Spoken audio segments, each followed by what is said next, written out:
Today is January 26th, 1996, and I'm speaking with Rosanna Duberow at her home in Bend, Oregon. We're talking about her experiences in the Shevlin-Hixon camps of Bend. This is tape number 16 of the Shevlin-Hixon Oral History Project. My name is Ron Gregory, and the tape belongs to me. I'd like to begin this interview by asking you when and where you were born. I was born in Bend in 1923, and in the family home, which was over on Division, I think. Yeah. All right. What were your parents' names? Sam and Myrtle Burgess. Yeah. Can you tell me something about them, their occupations? Well, Mother had prepared herself to be a school teacher, and she was teaching in a little country school, and my father met her, and he'd come out from Illinois with a friend, and just were looking for adventure at first, and seeing if, probably they'd heard about the lumbering, but at the first they farmed in the Plainview area out toward Sisters. And that's where he met Mother in that community. Mother was teaching school there in the little one-room schoolhouse in Plainview. So your mother was from this area? Yes, her parents were homesteaders. I think they were in that Plainview area later, but I think they first homesteaded out in Fossil Country. Her father did. So she was born somewhere other than in the Bend area? Yes, I'm trying to think where she was born in. I'm not just sure. Okay. Well, you may have answered this in part already, but how was it that your parents came to live in the Bend area? Well, I think the lumber company, and I think Daddy started working for Shevlin early on after he'd been farming for a year or two with his friend. Although, when they were first married, they took this friend and he decided they'd homestead out in the Catlow Valley area south of Burns. And they took horse and buggy and all, Mother, right after they were married, and went down there and set up a homestead in Catlow Valley. But when were they married? 1917, I think. Kind of the homesteading era. When you look at Fort Rock and Christmas Valley and Catlow and Guano Valleys and whatnot. They didn't ever get good water, of course, so they didn't stay very long. And then that next year, when he found he couldn't really raise rye, dry rye, he worked for Peter French and the French cattle company down there at French Glen. If you've heard about Peter French and he was dead already. Oh, was that 1917? Well, it was earlier then. No, he died after, I don't know what year, but Peter French was shot in Burns. In Burns. But anyway, that's beside the point. But I was trying to think. I think they were married. Well, Jim was born in 1917. I guess. What year were they married? Maybe they were married in 1915 because he worked as the cook for the Buckaroos for Peter French for about a year, and Mother worked in Peter French's home as their cook. And they had their first child was born while they lived down there. So that would have been at the P Ranch. At the P Ranch. Okay. Yeah. Beautiful country. So then, how was it that your dad came to work for Shevlin-Hixon and live in a logging camp? Well, I really am not sure, but we had a little chicken farm there in Tumalo when Daddy first started working for Shevlin. Well, no, it would be after I was born that they moved to Tumalo, because the pine tree mill was out toward Tumalo Falls, if you know anything about. And he was working for Shevlin then, and when my older brother and sister were young, and I don't know very much about that era, but after I was born, I know we lived in Bend for a little while, and then out at Tumalo. And Daddy was traveling from Tumalo to whatever camps were south of Bend in those days, and he'd come home on weekends And Mother raised chickens, and he'd take fresh chickens back to the camp. So, the family wasn't living at the camp. Not yet. What, do you remember or recall? Was it an all-men camp at that time before families came into I it? think more, but there might have been a few families. Mother lived up there where the camp was near Lava Butte in the summer when I was a baby, and she said she just couldn't keep track of the older boy. He was 6 years older, and she said some way it just seemed like she didn't have good control of her children as she wanted. So Daddy got this place in Tumalo, and she decided that was better. And so we lived there, and I think I was 5 when we moved to Shevlin. 5 years old. So what year was that would have been 1928 then, because I was born 23. So it sounds like in the earlier days then that your dad was working for Shevlin-Hixon, and he was kind of commuting. Right. He'd go out to the camps. And he'd come home on Friday night. And that was in Tumalo that he was. In Tumalo. Mm-hmm. Yeah. And of course, in those earlier days, before the 20s, and was your dad working before the 20s for the company? I think maybe a few years. Of course, they were, they logged that Aubrey Butte stuff, too. So that would have been closer to town. Yeah, well, the Pine Tree Mill was that era then, probably. Yeah. Okay. How many brothers and sisters in your family, and what are their names? My oldest brother is James Burgess, and then I have a sister Evelyn next, and then Marjorie, and then me, and then the younger brother, Charles Chick. So, 5 brothers and sisters in the family. Yeah, all of us. Yeah. Did your parents bring you up to consider certain things in life important? Well, of course, education mainly. That's important, I know. And Mother always was active with the Sunday school, and so we had a good foundation in Christian training. And she played the piano. That's one thing she did for the school and for the Sunday school. And this was in the camp? Mm-hmm. Yeah. Well, after we were living in the Plateau Camp, or the Cliff Camp. Okay. Mm-hmm. As a child and living in the camp, what sort of family activities did you enjoy the most? Mm-hmm. Kind of family-oriented things. Mm-hmm. Well, I think we did like to camp. The logging camp was on, I think, in the middle of summer, usually right around 4th of July. They didn't log because of probably fire danger, I don't know what else, but the whole camp sometimes would go camping, like up at Big Cultus Lake, and take food for the week and live chickens and kill them while they were there, things. And I can remember Mother cooking over a campfire, and we evidently had access to a boat because somebody in the group had a boat, because I can remember riding in a rowboat. But we did like to camp.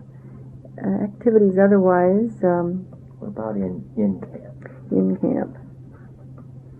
Well, school, of course, was the central thing, I think, and any programs that we had were really important. Do you remember? Well, Christmas programs, of course, and the last day of school picnics, and that sort of thing was real important. Our Sunday school was pretty active in Shevlin at the Plateau Camp, and we'd have socials, just fun things for the kids, and ice cream. And was there somebody who directed that? Well, yeah, it was usually the families themselves, and then sometimes we had a minister coming out from Bend that helped, like with a summer Bible school or something like that. Okay. Mr. Redden, has anybody mentioned him? Everybody. Let's come back to him, okay? But, other things we did as a group in Shevlin. I remember as quite a young child that since Mother played the piano and all the ones that could make music would get together and practice and play for the dances on Saturday night. Were these adult dances, or? They'd take the kids along too, and when we'd get tired, they'd bed us down behind the piano or on. I think there was a building there in Lapine that we kind of a community hall. Two different ones that I recall. One had a platform or a stage, and I remember up behind them having some mattresses or something that we kids lay down to take a nap. But Mother played and we all learned to dance and did square dancing and whatnot. But as a little kid, I can remember those. Okay. What sort of family activities did you like least? Can't remember too much that I didn't like. I think activities that come to mind would be family birthdays that were special and didn't often have parties, though Mother would have kids in after school when I was school age. I can remember a special birthday cake that she made one time. Didn't have any food coloring, so I wanted a pink frosting. And so she used berry juice in her 7-minute icing, and it turned out blue. But usually when we would have birthdays, Mother'd say, "Well, now, what special story would you like me to tell, or do you want?" And she had lots of stories of pioneer days because her grandparents came across the plains in covered wagon, and we had lots of neat stories that she would tell. So we'd ask for our favorite story. Did you have other kids over to the party? Well, lots of the family parties were just family. I mean, birthdays, but I can remember a couple of times, like when I had that blue birthday cake, the little girls came after school and shared that. Okay. What holidays do you remember best? Well, of course, Christmas is always special. And that was usually around the school programs at Christmas time, and because Mother always played the piano for a lot of them. And then also Sunday school, probably some special occasion for Christmas time. So that would be. What about vacations? What did you do when your folks went on vacations? Well, I don't think we did much traveling other than maybe to the mountains for camping. And in the fall, sometimes. I don't know if I remember ever going to Hood River, but Daddy and maybe some other men would go and get fruit at Hood River and bring it back for the women to can fruit. And I know Daddy liked to fish, so we had days out when we'd go to Plina Lake or one of the other lakes to fish. You ever go to the beach? I can remember one trip to the beach. I probably was around 10 years old when the whole family, my mother's sister lived in Lebanon, and their family and ours went to the beach together. And I don't remember a lot about it, but it was real exciting to get to the coast one time. And I don't remember just where on the beach. So vacations then were mostly close to home. Vicinity. Mm-hmm. Okay. Did you and your family ever go into town for family excursions? Well, Bend was our shopping center always, and probably we did have a grocery store in Shevlin, as you know that Clint Olson had the grocery store for years there, and Mother could order groceries from Erickson's in town, and Clint would bring back the orders, but we would go to town shopping with the whole family maybe once a month, or not maybe quite that often. But did you stay in town? No, just be a day excursion. So what type of places did you go shopping? Well, probably J.C. Penney's and Woolworth's, dime store, and That's bad, you know, and there weren't too many motor day when we were older girls. We were always interested in looking, but Mother sewed most of our clothes, so we didn't need a lot, you know. What about when you went in as kids? Did you do any fun kid things? Well, when we were teenagers, Or just young kids. Did you ever go to the movies? I don't remember going to movies until probably, oh golly, I must have been pretty close to my teens. Maybe 10 or 11, we might have had an afternoon when we'd get to see a movie while Mother and Daddy were doing something else. Maybe the old Capitol Theater, but when that was built, I'm not positive. Or the Liberty? Yeah, I can remember going to a movie in the Liberty Theater. And we used to have movies brought to Shevlin, or to Lapine School, too, when we were older kids. I think I can remember. Well, I can't think who would bring them, but we saw movies at school. At Lapine. Lapine. Mm-hmm. Okay. Outside of the family, what sort of childhood activities did you most like to participate in when you were out with the kids? Well, we did lots of picnicking in the summer, taking our sandwich and hiking up along the railroad tracks out and toward the woods, you know. Did that quite a bit. And Mother always said, well, now just don't get too far from the railroad track because you can always find your way home. And I don't know, we'd go there at the Plateau Camp. I was fairly young, and we'd go out and eat our lunch out somewhere, not too far probably, and back. But at the Finley Butte Camp, we spent a lot of time climbing that butte. We used to take our picnic lunch and climb the butte, and sometimes slide down the cinders on one side and get ourselves all skinned up. But what else did we do? We went swimming in Little River when my older sister was old enough to drive the car, and our older brother would drive the old disc wheel Dodge. Do you remember piling everybody in that could get in? And we must have been pretty lucky because we never did have any trouble with that car. We had flat tire once in a while.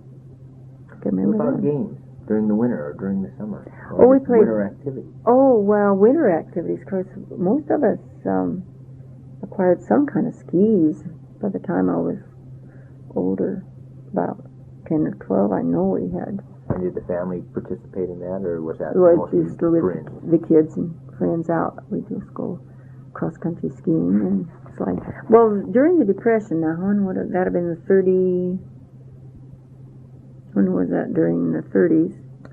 For many people, depending on where you were, the Depression lasted until from 1930 and didn't really end. The war came along and that busted it. I was trying to think that we were at the Plateau Camp when I remember that they were off work. The men were off work quite a bit, and I suppose some of the other people you've talked to would tell you a little more about them. The men would play with the kids. They make a toboggan run for us, and somebody had a toboggan, and we all get a turn sliding down that pretty exciting hill. And I know they built a ski jump too, and my older brother ordered a pair of jumping skis from the Montgomery Ward catalog or the Sears and learned to jump. And I guess he got a hold of some skis that he fixed for me. I can remember him nailing the skis to the roof of the porch in the summer and using baling wire he'd soak the ski and then gradually get the tip to come up. I know didn't want to stay curled, but he worked at that one summer and got my skis all ready to go. But yeah, I think mainly the skiing in the winter and sliding. We had sleds, but the men were really good about helping us fix our hill and all that stuff. Well, indoors, what kind of games did you play? Lots of card games. Card games? Kids? Yeah. And that would be something we do, like on a Friday night. There wasn't anything going on at school. Mother always let us have kids in, and we'd make fudge and play cards. And we learned to play lots of cards. And I had some neighbor girls whose dad thought it'd be fun to teach my sister and I and his two girls to play pinochle. Mm-hmm.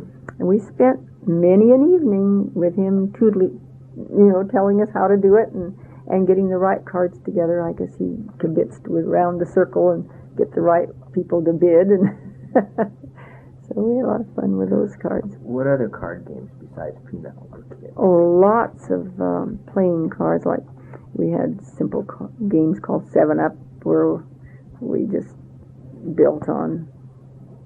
What do we have in the middle? I guess we put the 7s out, I guess, and built down from the 7s or up from them, and learned how to do that. And we learned to do solitaire and all sorts of card games. I can't think of concentration, where you turn them all upside down and try to remember where the other one is, like that. I don't know. Hearts. Well, what kind of responsibilities did you have as a child? Well, I guess we did dishes like all the children learned to do dishes, and I don't think I must have had too many. It was a small house.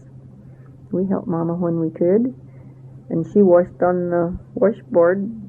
I can remember coming home for lunch there at the Plateau Camp and scrubbing socks while she put lunch on the table. Just, she let us help her. Did you have a way of earning pocket money as a kid? Oh, I guess as a 10-year-old, we wanted to earn money, like to go to the county fair. And I remember the school teacher let me wash windows for her and paid me something. But that was... and as a high school girl, I used to work for a lady that worked in the grocery store, and she had enough money that she could have some help with her. And she taught me how to wax her floor and do things. I remember working for her a little bit. Babysitting would be about the main way we could earn money when we were high school age girls. Where and for how long did you go to school?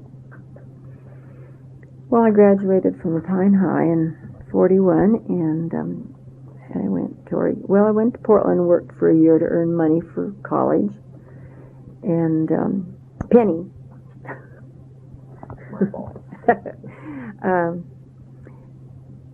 And then I went to Oregon State for 3 years, and then met my husband and was married in 45. And then we went a year to Berkeley, and he was doing graduate work, and I took a year's work too. I didn't quite graduate down there, but your elementary school was mostly what? Did you ever attend a camp school? Yeah, the first. Let me think. I was second grade when I came to camp, I guess. And I think we went through 4th grade in camp, and then started riding the bus to La Pine as 5th graders. Mm-hmm. And then went through 8th grade there in La Pine. Well, I went to Portland for the 8th grade and stayed with my dad's sister. Why did you do that?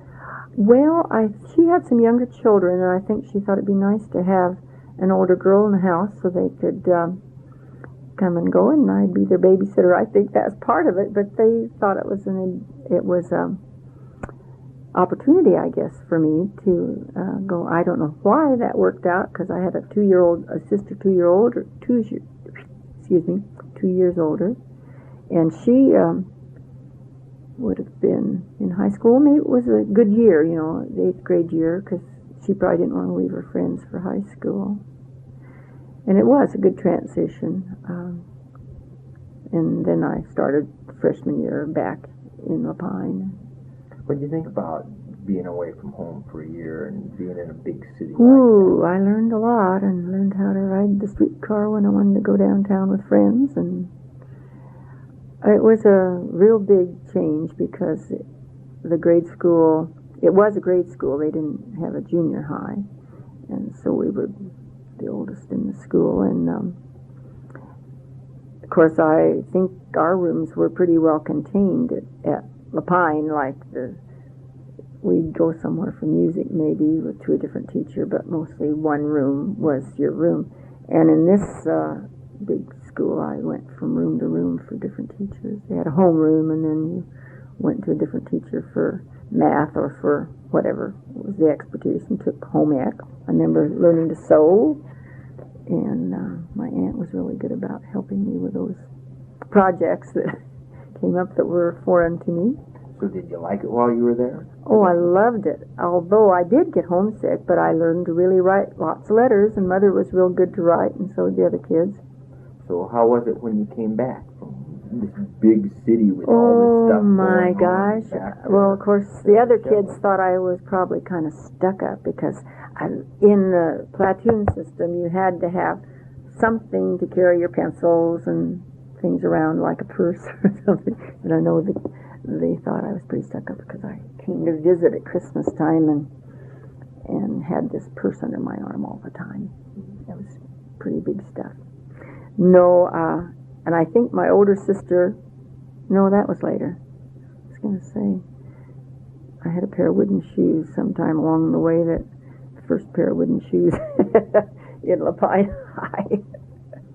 But, no, the kids are pretty good about it. Wanted to know all about how the big city was. Do you have any regrets about coming back after having spent a year in Portland? Oh, no. The family was really ready to have me home again. I don't think there was any real reason that I went other than just for the opportunity. How long did you live in the camp?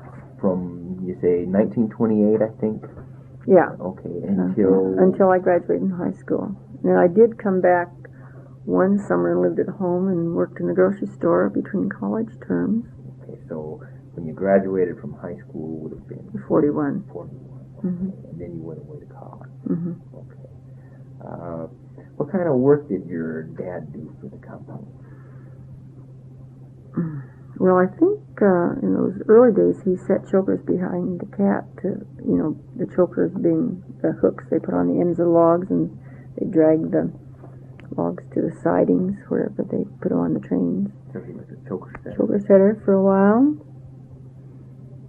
And he had a badly broken leg doing that job when I was,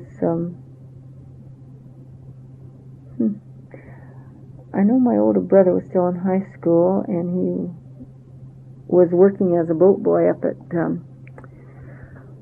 one of the lakes.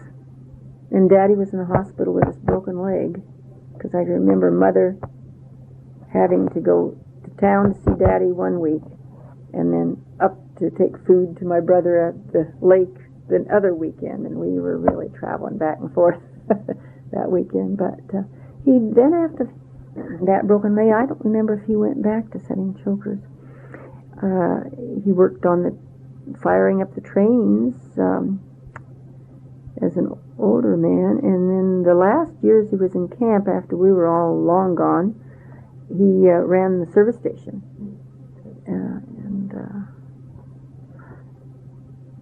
But I guess I don't know all the jobs he had, but his main one was choker setting through our growing up years, I think. And you say that he moved out here from Illinois. Yeah. Got all the rest of his family to move out eventually, too. Okay. How long did your dad work for the Shevlin-Hixon company? Well, I think they lived in Shevlin about nearly 40 years. I don't know. Did he continue on once Shevlin sold to Brooks? Did he continue on with Brooks? No. I think he went and worked for a summer or two for the Ochoco Lumber Company when they had a camp up out of Prineville somewhere. Visited him only once at that camp. And then they moved to Portland. They bought property next to my sister in Portland, and it was a little acreage, and they did the retirement years there. Did they live in the Shemalt camp? Yes. Oh, yeah. They were. Yeah, that's right. They were at the Shemalt camp because we were married and had at least one little child when I remember visiting at the Shemalt camp. So it sounds like he was with them and your mother pretty much from just before the 1920s until the end of Shevlin-Hixon. That's right. Yeah, they were with them until they closed. Okay. Mm-hmm. Okay. Did you have many relatives who lived in the logging camps? No, I don't think so. No. All right. No uncles or aunts? No. I had an uncle who was a forest ranger at Lapine those years. That some of the years that we were in Shevlin, I think on the Plateau Camp, or I call the Plateau Camp, 12 miles south of Bend. That camp, I had an uncle who was with the U.S. Forest Service and at Lapine, and then out at Crescent. He was near, and I don't know whether he had anything to do with selling timber. I don't think so in those days. None in the camps? No. Okay. What were the working conditions like in the logging camps in terms of a work day or a work week? Do you recall what hours people worked? Well, I know they always got up real early and went out to work early. But it seems like they came in pretty early too. I think we always had dinner 5:30 or something like that in the evenings. So they went early, but I don't know whether they worked more than an 8-hour day or not. Okay. But he was gone usually before we'd go off to school, quite a bit. And Mother'd get him off, and then we'd get up. Okay. And the work week was 5 days, as I recall it. Okay. You know or remember anything about pay or employee benefits? Well, they had the hospital, in Bend that the mill supported. So I don't remember when Daddy had this broken leg. He was in the hospital quite a while. The Lumberman's Hospital. Lumberman's Hospital. So they must have had some benefit there, and I can't remember much about the finances. I know he and Mother sat at the table when the week they got their check and figured out who got paid what. And we never had a lot, but we didn't know whether we were poor or not. We kids were just happy as larks. Of the camps you lived in, was there something about a particular one that made the stay there more enjoyable? Well, I think the one at Finley Butte Camp was about the nicest one. And why was that? Well, because everybody had yards and grass, and instead of walking up the dusty road, you could walk between. They had a walkway between the front yards. They had the houses facing each other with good-sized yards and a walkway. Did anybody ever tell you about that? Mm-hmm. Fenced. Now, you say you left in 1941. Okay, so that would have been prior to their move to Summit. To the Summit Camp. Yeah, just okay. They moved soon after that. So most of your prime memories were from that camp, okay. Yeah. All right. Yeah. I didn't mean to interrupt. That's okay. Was there one particular one that you didn't care much for? No, I just kind of went along. I think we loved the Plateau Camp because of all the rocks and climbing and stuff we could do there. And we walked the railroad tracks everywhere we went because that's where the houses were set on either side of the track. They just laid a track and that was our sidewalk. We learned to balance ourselves and walk the rails and that was just a neat camp for little kids. It really was. Do you know how much was charged for company housing?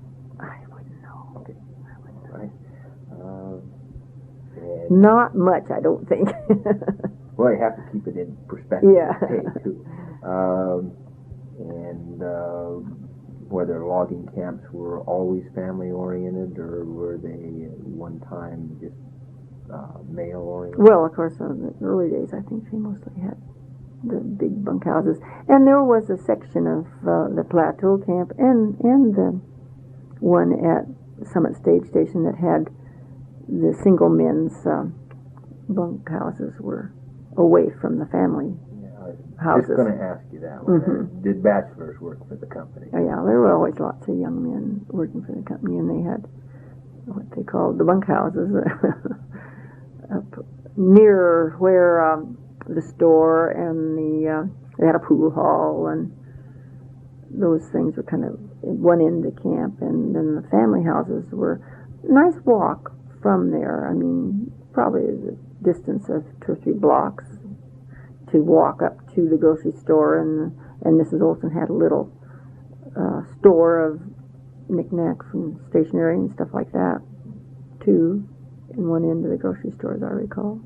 And the post office were all they were on this big cars that had the flat cars, and they sat on a railroad track.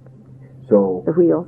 The families were over here, and the bachelors were over here, Mm-hmm. with the company buildings and whatnot. Mm-hmm. Mm-hmm. And do you suppose the there roundhouse. was a reason for that? Well, I suppose they must have thought it was a good idea. I don't know, and kind of kept things. They must have figured that was a good organization. Well, I think it was.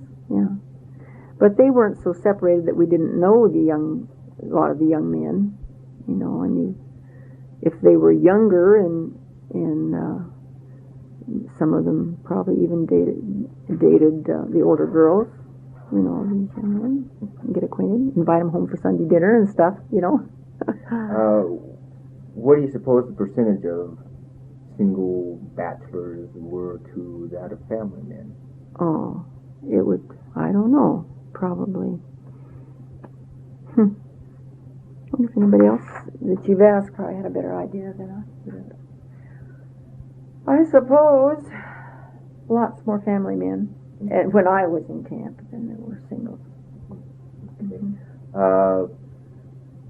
Do you remember whether the bachelors seemed to kind of come and go? Were they as stationary as the family? I'm sure there were some single men that were with the camp as long as Daddy, that didn't marry. Some old timers that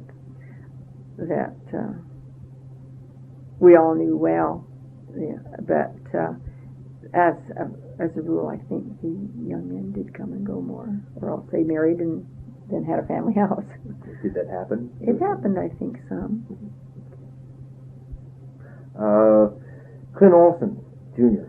Mm-hmm. mentions that there was always a high turnover of employees in the lower paying jobs. Oh.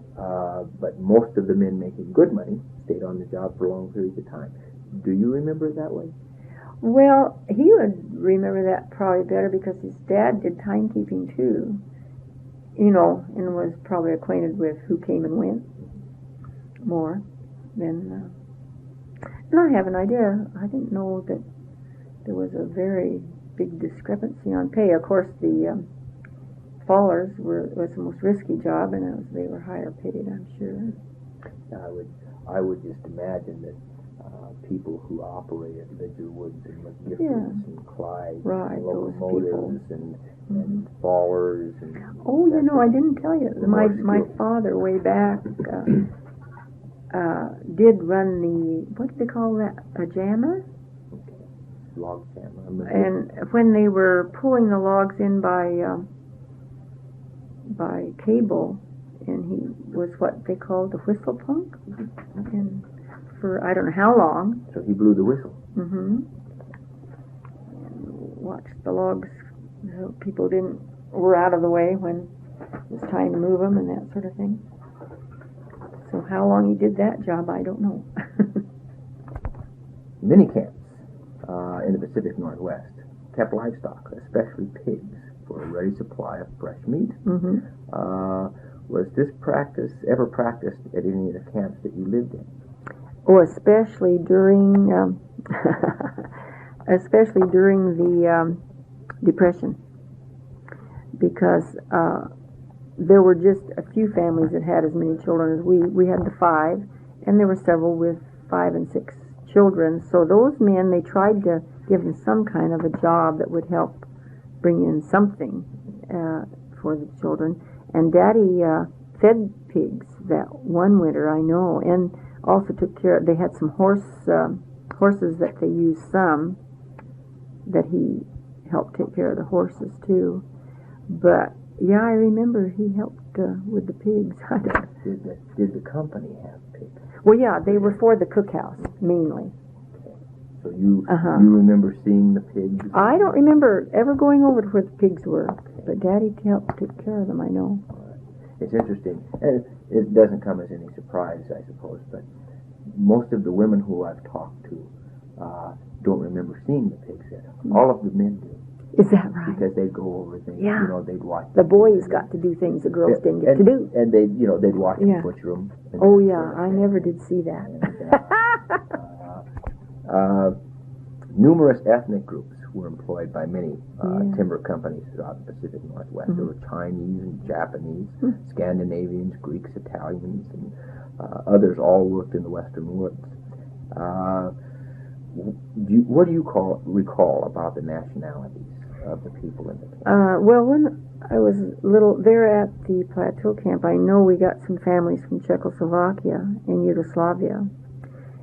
And I remember my mother going and getting acquainted with the women and inviting the children to come to Sunday school, and she always encouraged us to get acquainted and make them feel comfortable, because they were just learning English sometimes when they first came. And they were really nice folks. I can remember several families that I used to play with, little girls. And they teach us words from their language. Can you remember any names? Well, it's Tomax and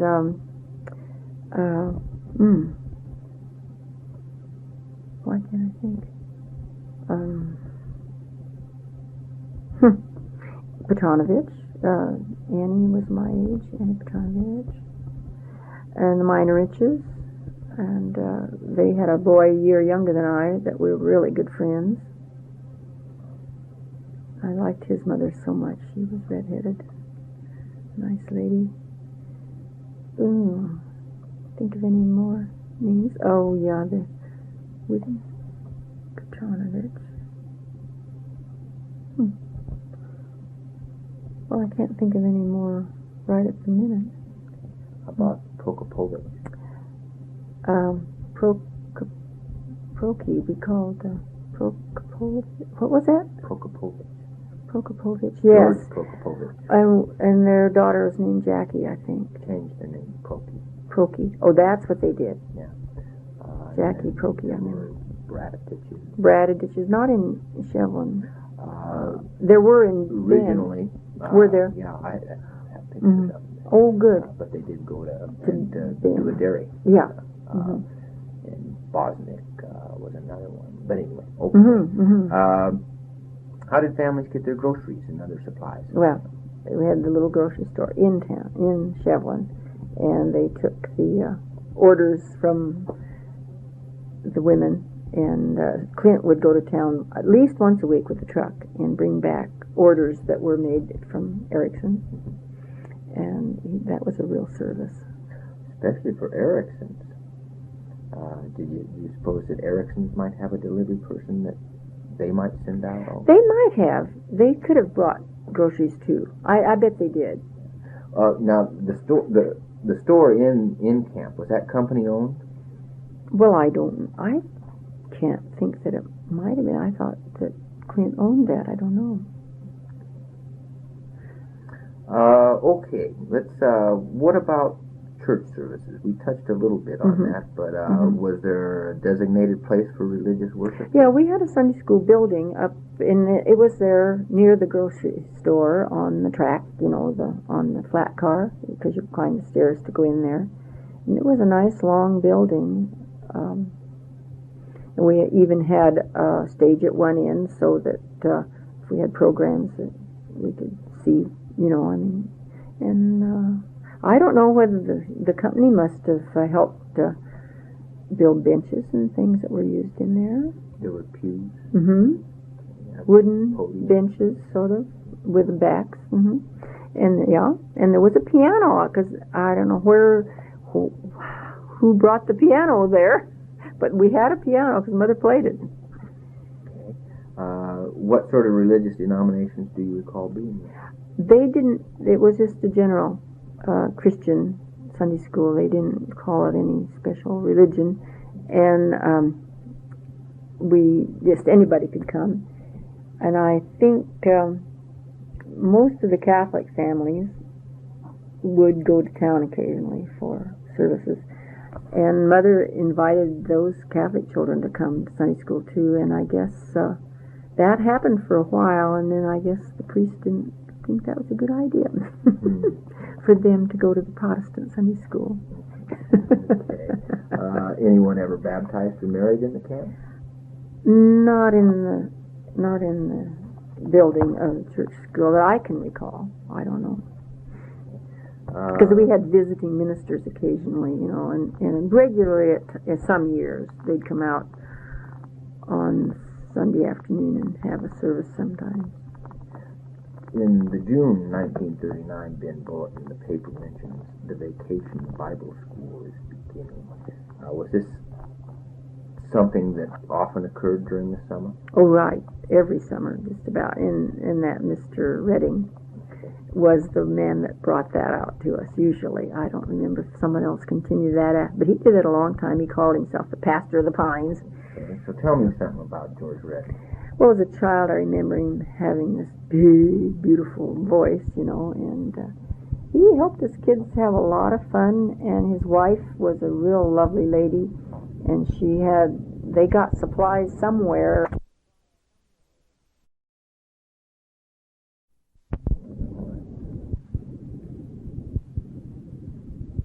Okay, we were talking about George Redding. Oh, yes, and his voice, and he told stories, Bible stories usually, and made them quite colorful.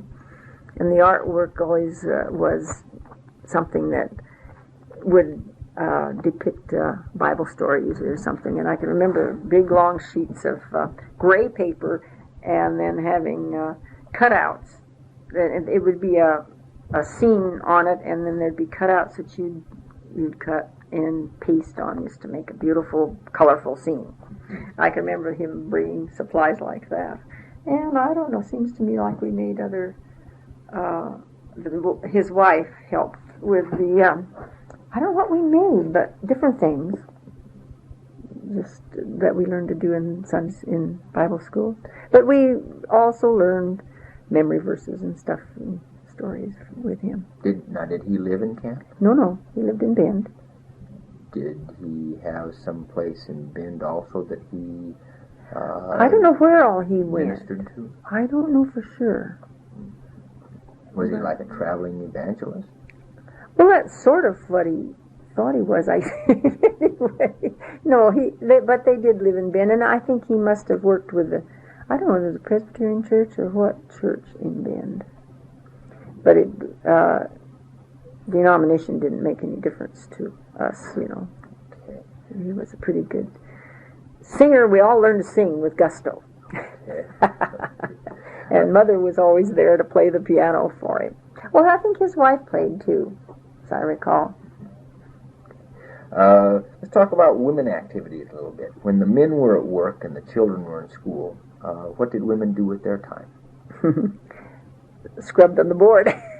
Did the cooking and the canning and everything was done the hard way. Mother did have a gasoline washing machine after a year or so being in Shevlin, in that Plateau Camp. She had So about what year would you say that was? That she had her gasoline washing machine. Well, I suppose it might have been as late as 1929 or 30.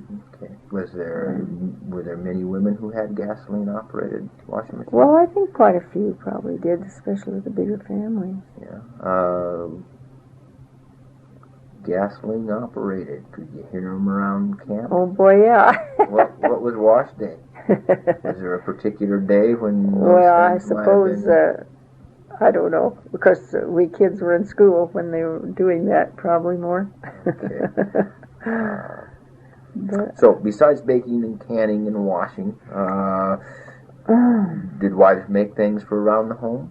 Oh, right. My mother was a great seamstress. She did lots of sewing. And I think socially the women did get together some in, I don't know if it would be like a home extension from County Home Extension lady would come or something, and but I do think the women did a little bit of socializing that way. With the home demonstration unit, what sorts of things did they do with that? Oh, And that's probably home extension, same thing. Yeah, learning to cook. Probably they probably had nutrition classes and some sewing maybe, and I don't know what all they did do. Exchange of recipes. Yeah, that sort of stuff probably. Did just women belong to the 4K Bridge Club? You know, I don't know a thing about the Bridge Club. Okay. No, I didn't know if there was one. Because I don't think my mother would ever have played cards just for a pastime. She had more to do. Okay. With 5 children. She was a reader, though, and Mother did run the library in camp. Okay. And there was a library. Well, yes, there was for quite a few years. But I remember when I was in upper grades, and the camp provided a small, it was a one-room cabin that was in the area of the family houses at one end of the street, and Mother and I don't know who else. And my older sister helped her a lot with the books, but some of the men must have gotten together and made shelves, because we had about once a month or maybe every 2 months they'd go to town and take books that everybody had read and bring back a new supply of books. From where? From the county library. Okay, so the company wasn't supplying the books. No, it was the county library. So, yeah, they did that. Oh, and another thing the women did when they got together. Now, this would be another thing that would be for homes, but they quilted together. Okay. Yeah, made quilts and would get together, and they, in those small cabins, you know, the men would fix the quilting frames so that they could be wound up on the ceiling at night so that they weren't in the way, but the women could have them down in the daytime and work on them and then roll them back up some way. Community services.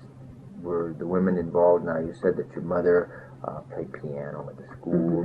And the Sunday school. The Sunday school. Was that like a community center? Mm-hmm. Okay. Sort of. There were other activities besides that building just being used? Yes, it was probably used for other things, too. I can remember having Halloween parties up there. Okay. Whether that was the people that were running the Sunday school just invited everybody to come for a party, you know, something like that. So, and I think, you know, and they'd have missionaries come from where they came from, I don't know, but everybody'd be invited and all the men would come for that, you know, and lots of times the men weren't too much help with Sunday school, but they'd come for a special thing.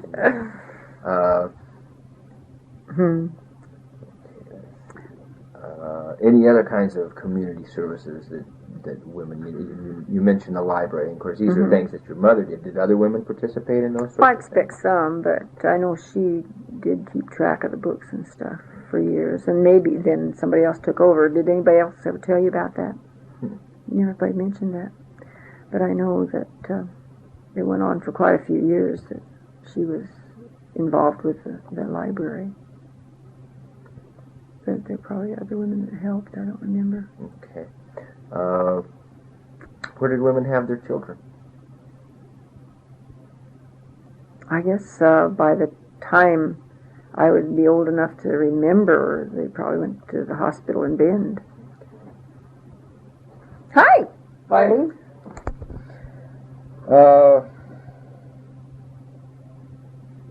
We talked about, you know, where women had their children. If a woman's husband was killed on the job, what became of his widow and children? Oh, my. Ooh.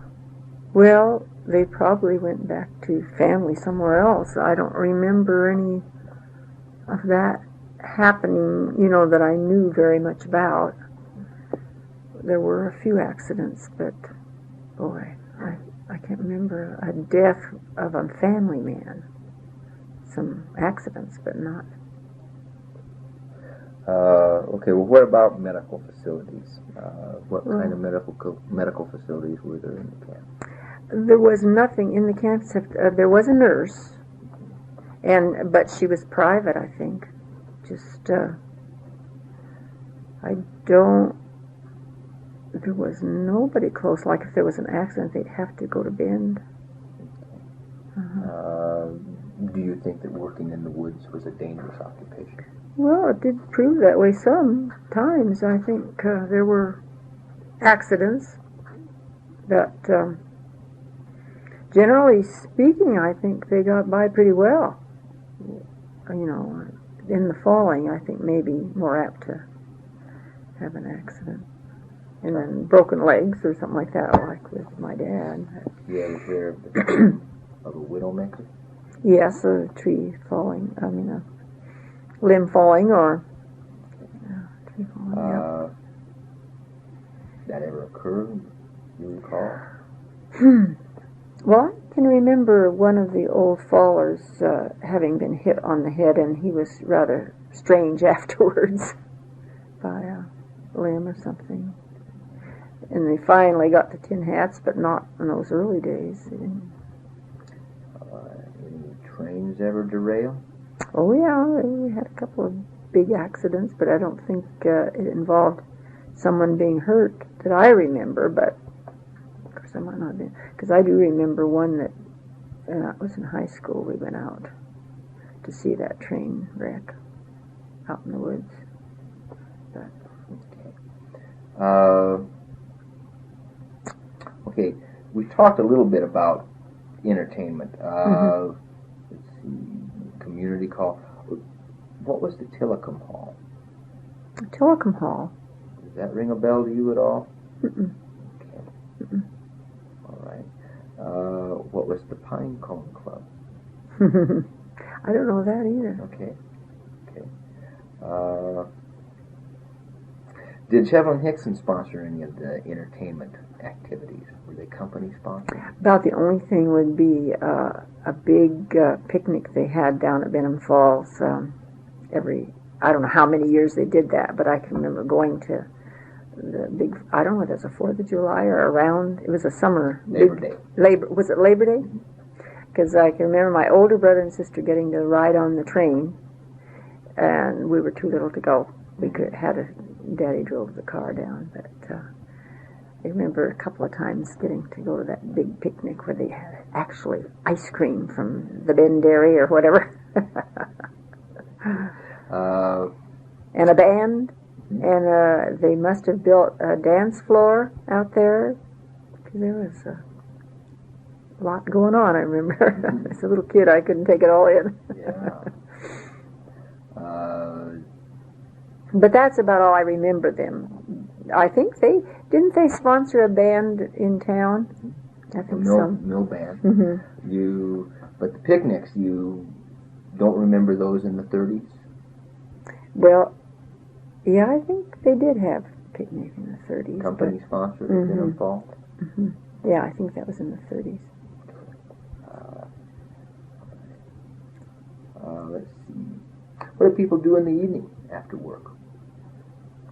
I guess we had radios. Okay. Tell me about the radios. What were they like? Well, the old Philco radio, yeah, we used to listen to programs on there, on the radio. And Dad, I think he liked the news, but we got the Bend Bulletin in Shevlin, and he was quite a reader. Mother was too. We had the newspaper.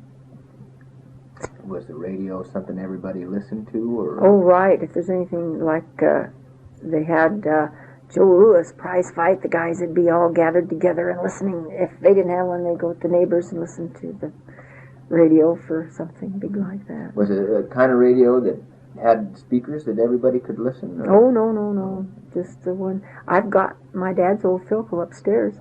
It's just a small, no. They didn't have headphones? No, they were just a small box radio. And some of them had, not that nice, but a big console radio with, but as I remember, Philco lasted a long time. It might not have been one of the first ones, but I can remember listening to this radio when we were in high school. This same radio that's upstairs. What kind of radio programs do you listen to? Do you remember any of them? Oh, right.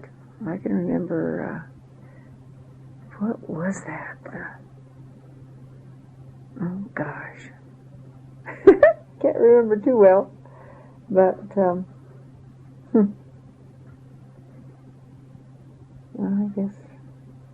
I just can't think now what the names of those were.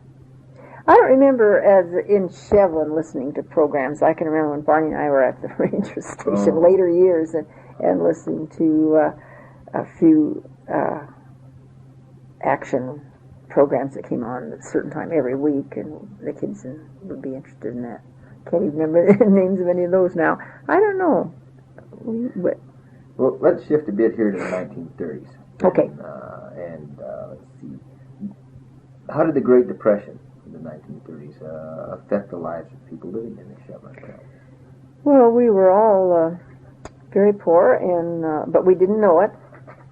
As I said, during that time, when the men weren't working, they always helped the kids play, and we made our own fun with the dancing and all that for the community. And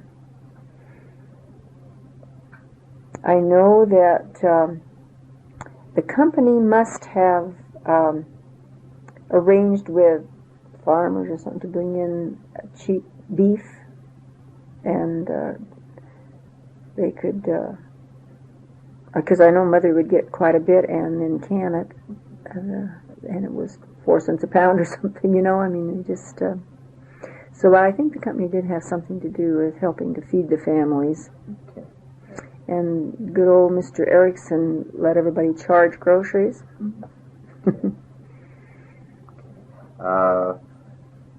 Was Shevlin-Hixon able to keep people working? Not much. There for a couple of years, I know they didn't. So how did people pay rent? Well, they probably just didn't. Pay bills. They let people just wait and pay later. But yeah, it was a pretty tight time. I can remember my mother and dad paying off that grocery bill for years after the Depression. And that bill was to who? Was it Erickson's grocery store?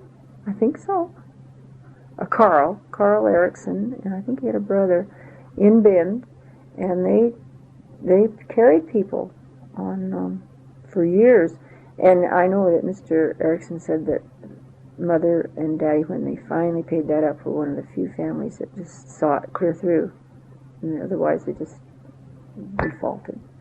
But it was tough.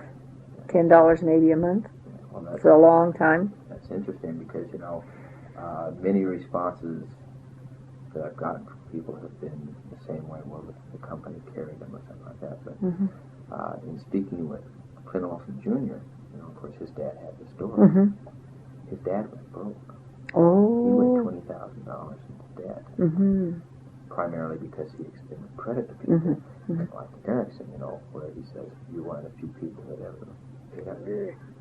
They didn't with Clint Olson Jr. Sr. either. So Clint remembers a very different image I bet. of how things were. Yeah. People didn't have any money. They didn't have the money, and then when the war years came, it was kind of forgotten. Right, a lot of it was, but I know Mom and Dad really paid all their bills.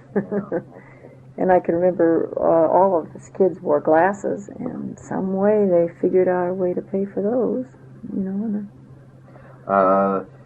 People ever poach game, put on food on the table? Oh, right. I think they did get quite a bit of venison in the winter. You remember any particular stories about whether poaching went on? Or no. Because these were kind of emergency times. Yeah, they were, and boy, they did take care of any game. And of course, I don't know, but I know Daddy always got a deer in hunting season too, but I think we might have had a little game that wasn't, I don't know. But who could have blamed you? Yeah. They salted it down in big crocks in the root cellar, and they had some kind of a cure that, and you'd go downstairs to get into the root cellar and get steak for Mother to fry. I remember doing that. But it might have been not poached too, but I know there was some of that going on, and they just overlooked that. I mean, they had to. Yeah.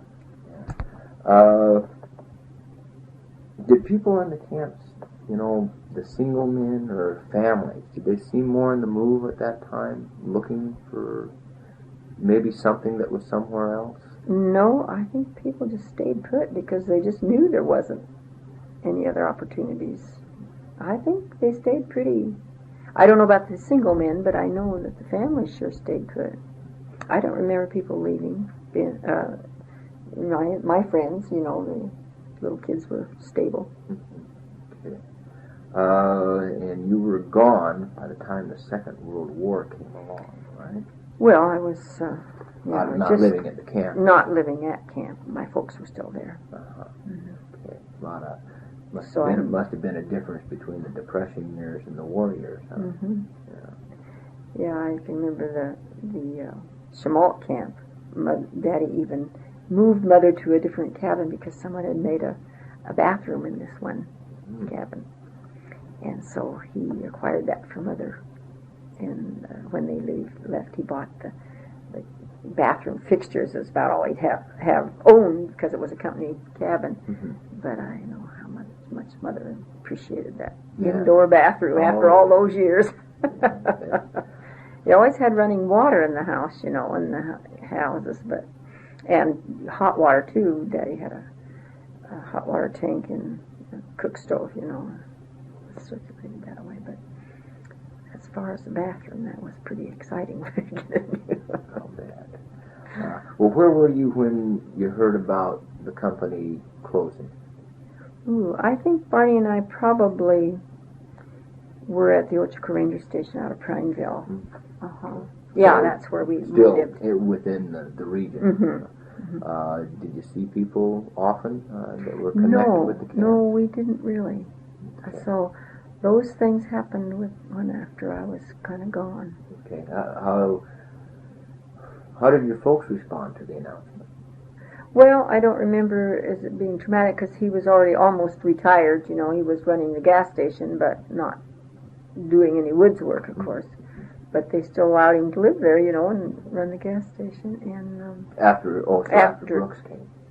Okay, so they moved up to the timbers, probably after Schmaltz to the timbers. No, I think they left. I don't think they ever lived at the timbers. I don't remember that. I think they moved then to Prineville to that little camp that Ochoco Lumber Company had, and I'm not sure just which creek that was on, but that summer, and then they just retired and went to Portland. Well, that's about it for me. Do you have any other recollections you'd like to share that come to mind? Well, it seems to me that you've done a real good job of kind of reminiscing here. That's kind of fun. Well, let's see. I can't. One thing I would say is that we all knew each other so well. It was kind of like family, and we still do enjoy seeing each other and getting together.